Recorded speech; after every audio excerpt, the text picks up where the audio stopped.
What's up, guys? In this video, I'm going to share with you how I went from a door-knocking handyman, barely getting by, to finding a specific niche where I was able to make millions of dollars with up to 80% profit margins. That's right, 80% profit margins. How did I do it? Well, I'm going to walk you through it all, A to Z, in this video. If you're a contractor and you want to make more money, you do not want to miss this video. Let's go. All right, guys, in case you don't know, my name is Shane O'Day. If you're new to the channel, this video is a little bit different. I just want to share with you my story, and I want you to take away 4 things. There's 4 things that I learned along the way, and I'll share those 4 lessons with you. So regardless if you choose to find, if you want to follow my journey or not, you still need to deploy these 4 things, and they will help you make more money regardless of the niche that you're in. First off, I started as a handyman because this was coming out of the 2008 recession. There weren't any jobs to be had. I literally could not get hired at Home Depot or Lowe's. I had just gotten married and I needed to get a job. I was coming out of the music business, so I didn't have a job, right? I did music full time for about a decade, and this is where I was reassimilating back into society, and I was trying to get a job, couldn't get a job, so I started as a door knocking handyman. Yeah, it makes the story better, but true story. I mean, that's what it was, okay? The first mistake I made was I started knocking on doors in the wrong neighborhood, okay? And this brings me to the first point. The first thing that I did not do in the beginning that you need to do is you need to work for really rich people, okay? I started knocking on neighborhoods. These were like $400,000 homes, $500,000 homes, which is fine, but you need to be looking in the $1 million+ homes, okay? Because these are the people that can afford, like, even when I was knocking on these doors, I didn't know what I was doing in the beginning, okay? I was literally knocking on doors of houses where the people were at work, okay, during the weekday. So if you want to find people that can hire you, you need to find people that A, have retired, or B, own the business, and they don't have to go to the office, right? So you got to knock on the right doors, and that's one thing that I missed. So the first thing that you need to do is you need to work for rich people, and not just regular rich people, super rich people, okay? People that you wouldn't think to even want to work for. Those are the ones you're looking for, okay? Now, there's 2 types of rich people. There's stingy rich people, and there's people that will spend the money. You want to find the people that'll spend the money, okay? So how do you find rich people? How do you find the people? Well, you want to build a network, okay? And this is one of the things that I did. So I would build a network of other people. Like, it could be a realtor, and that's one of the things that I did. I targeted real estate agents that sold $10 to $20 million properties. I targeted real estate agents that only worked with really rich people, okay? That's what I did. And then I started building a network of other general contractors that only did projects for people that were super uber rich. I'm talking, we're spending $4 million on a pool house, okay? Like that kind of rich. And so when you start building the network with those people, then I start looking for their throwaways, okay? Or like for that contractor, one guy's name was JB Hale. JB, if you're watching this, what's up, dude? So JB used to work in Laurelbrook. That's where I was. I was in Franklin. He was a former boss of mine. And then we both wound up leaving that company, right? And then I went off to go do music, and then JB started working on his own thing. And anyway, I circled back and connected with JB, and JB was doing all these really huge projects. Well, eventually I started taking on projects that he didn't want to mess with. And you know, those little peasant $70,000 bathrooms, right? And so here's what I'm telling you. Partner with people that are way further up, that are working with really, really, really, really, really rich people, okay? Then people might pay a lot of money to rake some leaves, you don't know, right? But here's the bigger thing I want you to know more than anything else. If you're working with people that ain't got the money, you will never get paid the money. If you're working with people that ain't got the money, they will never pay you the money. So the first thing you got to do is start working with some really rich people. And the best way to do that is to start networking with people that are already working with really rich people. It could be an insurance agent that only writes high net worth policies. It could be a realtor that specializes in $10 to $20 million properties. It could be another general contractor that does $4 million pool houses. Are you starting to see what I'm talking about here? Does this make sense? It could be a chauffeur that only he drives people around that are famous and make a ton of money. Like those chauffeurs, they could give you leads, right? Like you want to find anybody that already services really rich people and build that network. This is the network you're looking for, okay? And this brings me to number 2. Charge more money. Like whatever it is you're charging, bro, you need to charge more money.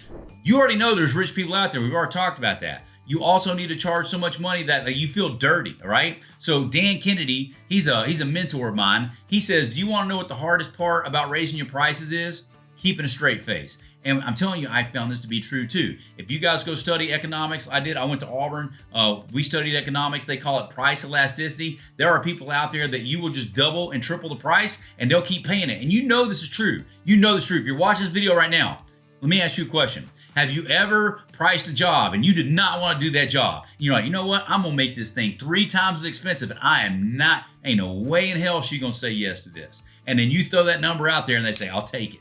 I know you've had that happen. If you haven't, try it. I promise you will find that to be true. There are people out there that are in pain that want to get a problem solved, and they have more money than you would ever entertain spending on this problem. Those are the people you need to be finding, homie. And then you need to start making this your regular pricing schedule, okay? Start making that your regular pricing schedule. You will be surprised how many people take that offer. You might say, but Shane, if I charge twice as much money, I'm gonna lose half my customers. I will say to you, that might be true. But just think about that for a second. If you charge twice as much, you lost half of your customers, you did the same amount of money and you only worked half as much. So how would you like to make as much money and sit at home a little more often? If you double the cost of your prices, or you raise your price by 2 and you lose half your customers, you still make the same amount of money, bro. You still make the same amount of money. So I'm telling you, just try it. Try it a few times. Double your price, do it on 10 projects and see what happens, okay? Just try it. And I'm telling you what you'll find is this. Some people will pay it. Some people will pay it. And then once you start to understand this to be true, this is what I did. I started working for rich people and I raised my prices. I raised it so expensive, bro, I'm telling you, I started to feel dirty when they said yes. Why? Because I was so used to working for this amount of money when I raised it way up here, I started feeling really bad. I want to give you that problem. Try that. Charge twice as much money and see what happens. All right, so those are the first 2 real easy things. Find the rich people, charge a lot more money. So once you've done that, now the next thing you've got to do is you've got to get a better vehicle.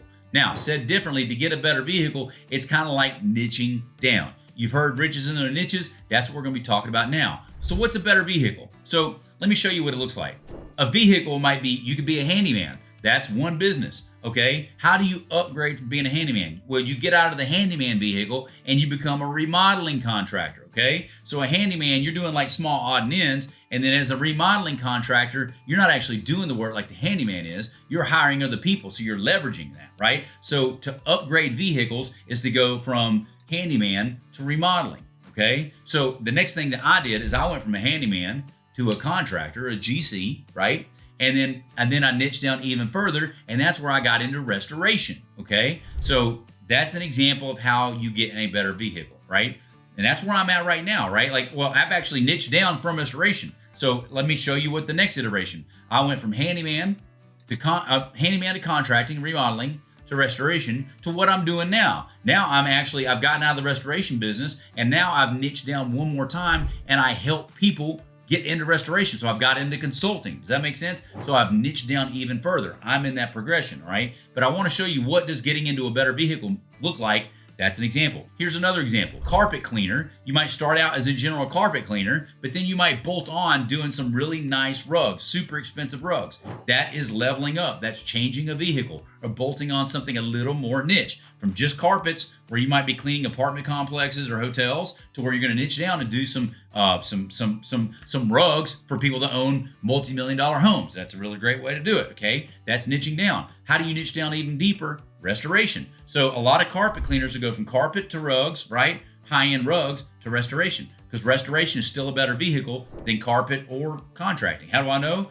Guys, you go to workwithshane.com, go watch some of the videos. I mean, I'm telling you, I lived in a dumpy rental and I moved into a mansion, and it was along this trajectory, okay? Here's another example of getting into better vehicles. You can go from a bookkeeper, okay, to becoming an accountant, and then becoming a CPA, okay? And maybe a CFO. These are better vehicles. You're still doing accounting work or bookkeeping work, but you're kind of doing it at a different level, right? So these are examples of a better vehicle. Another one might be a paralegal to an associate lawyer, right? You go from a paralegal, like associate's degree, to passing the bar exam, working for someone as a lawyer, to maybe running your own business. They call it hanging a shingle in the law field. And so you can go work for yourself, right? And that might be a better vehicle because you'll make more money working for yourself than you work for somebody else. That's a better vehicle. Another example of niching down. You can be a general physician, okay, working at the hospital, or you could be an ER doctor working at the hospital, or you can niche down and become an orthopedic surgeon,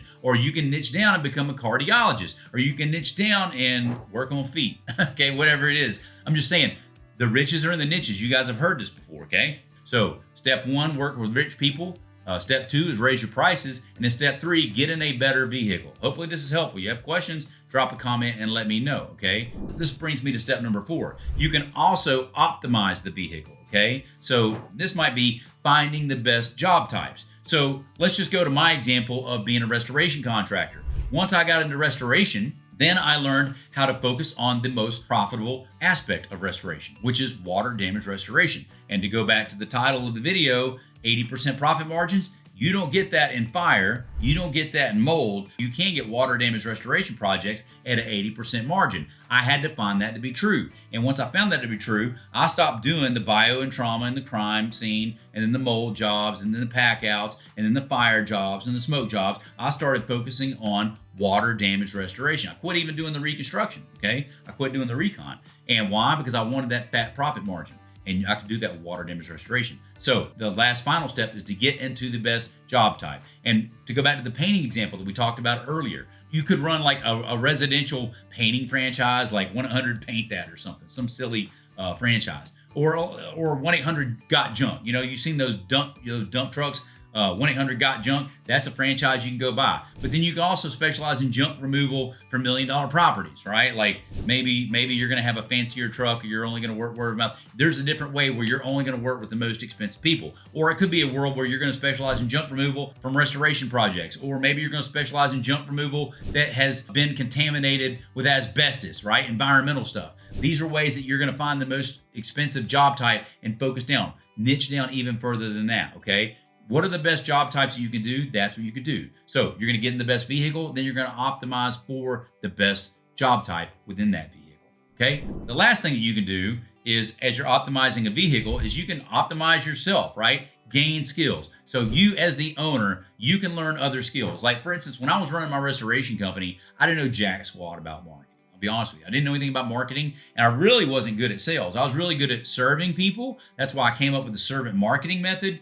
And it was like stop selling, start serving. And I just knew that if I could build a relationship with this guy, I would find out what he needs and I will serve him, give him whatever he wants from me so I can help his business. In return, he's going to give me what I want from my business. And like, so as I got into restoration, I started focusing on plumbers, right? Because what do you do when you have a leak? You call a plumber. And so if I wanted water damage jobs, I would go after plumbers. Like that's what I would do, okay? Another way you could do it is like if you were going to sell countertops, one thing you might want to do is partner with a company that does cabinets, right? Because you literally can't put in cabinets without needing to place countertops, right? So that's why, you know, kitchens and baths go together. Cabinets and countertops go together, you know? Tile also goes with that, because once you put in the cabinets and you put in the countertops, then you got to put in the backsplash, right? The tile goes right on the back side of that. All of these things kind of go together. So you start looking at the referral networks, and you start bolting your service onto someone else that's already working, where you're sharing a customer, all right? So just know this. You can also get better at skills. So once I got into this coaching and consulting world that I'm doing now with my company, Restoration Profits, I didn't have a way to do servant marketing like with a plumber, because I didn't have anything like that. So now this is what I do. Like I'm doing servant marketing for you now. I'm giving you content for free, right? And that's helping you. And then hopefully maybe later, if I can help you grow your business, maybe you'll help me, or you will allow me to help you scale the business. That's an example of me serving now, right? But I had to learn sales and marketing, right? And so that's where I started studying online marketing. I started studying direct response marketing, and I started studying sales. How can I sell better? Because I didn't have to sell a whole lot doing restoration work, because these jobs were restoration projects. Like they were already pretty much pre-sold. There was water in the ground. They needed to get it cleaned up. It was going to be an insurance claim. I was just kind of taking orders, right? So I didn't have to get that good at sales. I've had to get much better at sales here. Here's what I'm telling you.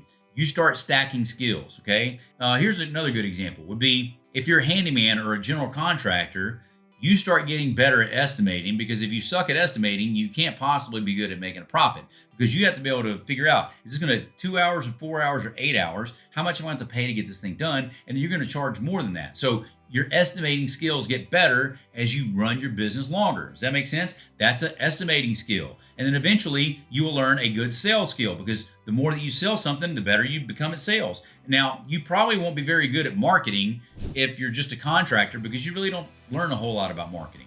It's branding, and then just your network is probably going to be enough. But I'm just telling you, as you learn these things, there are things that you can focus on, you as the operator, you the person, to better personally develop what it is that you're doing. You can start studying some other people on how to get better at sales, how to get better at marketing, how to become a better operator. You can join masterminds.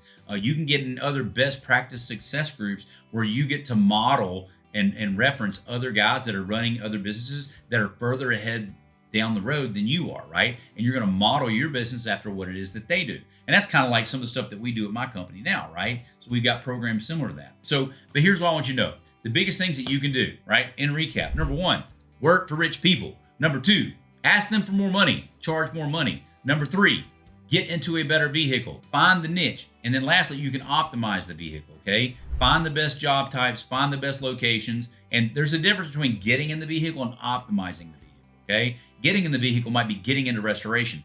Optimizing it might be just doing water damage jobs.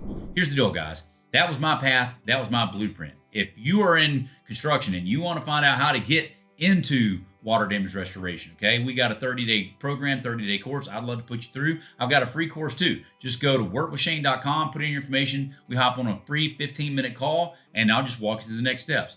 Here's the deal. There's a path. There's a way. Hopefully this will be helpful for you guys. If you have any questions, go to workwithshane.com. We'll see you in the next video. Hey, if you guys enjoyed that video, I've got 3 things for you. First off, there's a couple of other videos somewhere on the screen. You can click those now to go watch more content about growing your restoration company. Number 2, if you haven't already subscribed, click my face below and that will subscribe you to the channel. And finally, if you would like for me to help you grow your restoration company, go to workwithshane.com, put in your information, and let's get on a 15-minute call. We'll see you then.